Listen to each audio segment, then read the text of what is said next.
But like you said, I think it's interesting. QB and then the other position we've talked about a lot, 2024 edge, where Michigan's in new territory here where like they might have to tell a really good player no. Yeah. Right. I always talked about what elite recruiting is to me is with Bama and Georgia and some of these is when they're telling high 4-star recruits no. They're basically handpicking the guys that they want. So I don't know. I could drop a bunch of names here, but let's start. You think there's 3 spots available, maybe, right? We think Sullivan could come over. I don't know, but yeah. I mean, Nichols, Brandon Davis Swain came up today, a guy we haven't talked about a ton, right?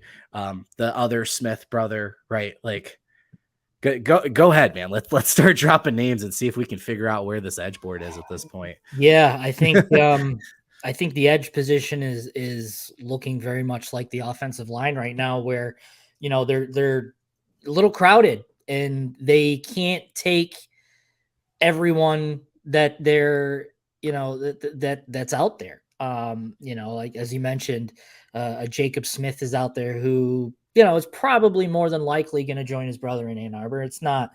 I don't think it's a done deal or anything like that. But again, we've said it so many times. If you look at it from a historical perspective, it's not very often that, twins go elsewhere. They go separate ways. Right. Brothers do. Twins are really rare. Right. It's more likely that, if a sibling is 1 or 2 years older, that they do go separate ways. But, when you're talking about twins, it hardly ever works out that way where they go elsewhere. They usually end up at the same school. So, that's a guy. Dominic Nichols, we've heard that, Michigan is leading the way, or at least very near the top for him.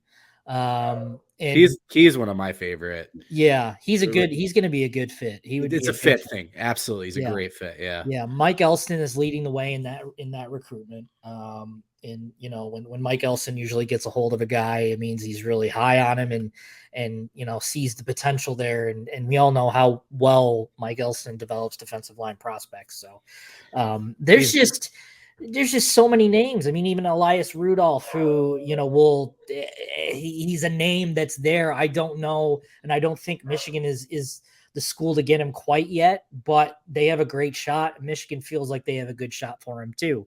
So, and that's not even mentioning Ted Hammond, who they have committed right now, and Gerard Smith, who's an edge prospect, and Cole Sullivan, who could also be an 100%. Edge prospect. So, you have to look at numbers, and is you're looking at 2 for sure edges right now, with 2 for sure. Man, my dog is just going nuts, and 2 for sure. Guys that Michigan sits in a really good spot for. So, do you go 5 guys in the edge too? I mean, you're already talking about a pretty loaded edge group to begin with, and you're going to add even more.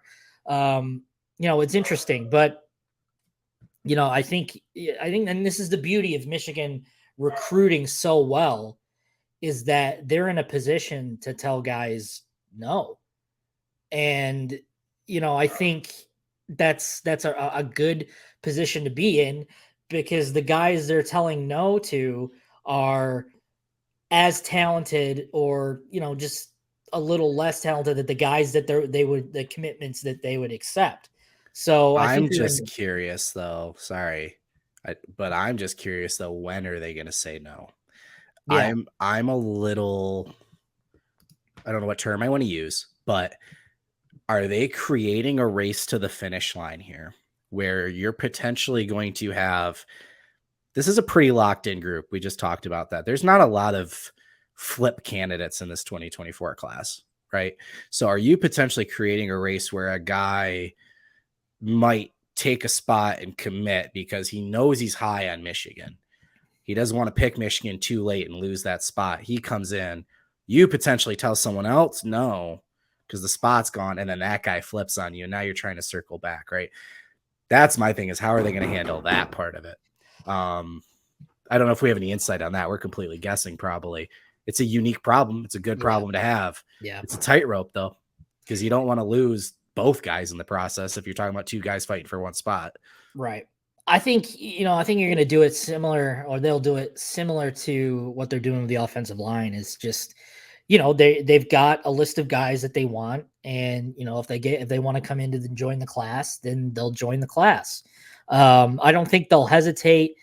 They might tell some lower end guys on their list, hey, hold off. We're not going to take your commitment just yet, but just hold off. And, because they're fairly open about their board and what's going on to these recruits. They're not just saying, hey, we're not taking your commitment right now, and not giving them a reason why. They'll say, hey, we're not going to take your commitment because these guys are, close to a decision. We want to see how it shakes out and stuff like that. So, did we even mention Brian Robinson? No, we didn't mention Brian Robinson. It just popped in my head because he's a guy that has been very deliberate with his recruiting process. Yeah, and that's another one that could very well go Michigan's way. Yeah. So, I mean, maybe he's the guy I'm thinking of that was kind of a part of the Ohio group for a little bit there, right? And it felt like maybe just because the other guys were dropping and he wasn't, maybe Michigan was moving away a little bit, blah, blah, blah. What if he's ready in September? Mm-hmm. It's crazy, but it's a crazy good problem to have. Yeah. Reiterate that again, I guess. But seeing that's Antoine. I think we had these conversations about Davis. He says, I don't like the way the kid Robinson, who I just mentioned from Ohio, is stringing his recruitment along. He's been to Michigan too many times. Nothing left for him to find out. We don't know what the coaches and players conversations are. And we're not on fans or us as reporters. We're not on the kid's timeline, man. Right. Same thing happened with Davis. If he's somebody who wants to commit when he's done, that was the thing with Davis. We kept saying, you guys want him to commit in November, but if he does, he's not done. He wants to commit when he's done. No more recruiting, locked in. If that's what Robinson's doing and he's coming to your campus as much as he is, okay. It's not hurting anything, right? So he's not stringing him along. He's doing what he's allowed to do, which is take his time to make the decision he wants to make. Right? Yeah. And a counterpoint to that too is that he's probably going to wait himself out of a spot. So, but he knows that, like you just said, the staff's being honest with him. Yeah, no, for sure. Right? I agree. So he's not going to cost Michigan somebody. No. So if he's only potentially taking a risk for himself, okay. Yeah, right. I mean, I see both sides of it, but I'm not going to push a kid to commit when he's not ready. No, because then he takes a spot. Somebody else goes somewhere else. He decides he wasn't ready to commit anyway. He flips out. I've lost 2 players. You commit on the timeline. You're ready. If your timeline doesn't match ours, well, that's unfortunate. We wish you the best of luck. You're a great kid. Yeah. Right. No, I mean, and there's a shot that he might not even go to Michigan anyway. I mean, he's looking at a whole bunch of other schools. The other schools are getting involved. Kentucky obviously does very well in his neck of the woods in Ohio and is a factor in his recruitment. So we'll see, a bunch of these guys that are, potential fits, aren't going to make or break a class either. So you can afford to miss on a guy like Brian Robinson, even though you've invested a lot of time in him. It's just, again, we mentioned it, this is the benefit of Michigan being so highly regarded in recruiting right now and recruiting so well, is that, you may miss out on one guy, but the next guy that comes along might be even better, more highly recruited or highly rated, and it's totally okay. So, it's a far gone, thing from what we were talking about last year where, Michigan just couldn't get a recruitment if it fell into one, essentially. So, right. I mean, that's in the summer, I should say. That's such a good point, though. Again, I hate having that conversation and feeling like you're bashing the 23 class. I've said multiple times this year already, we've seen a couple of dudes where we're like, oh, Jair's really good, right?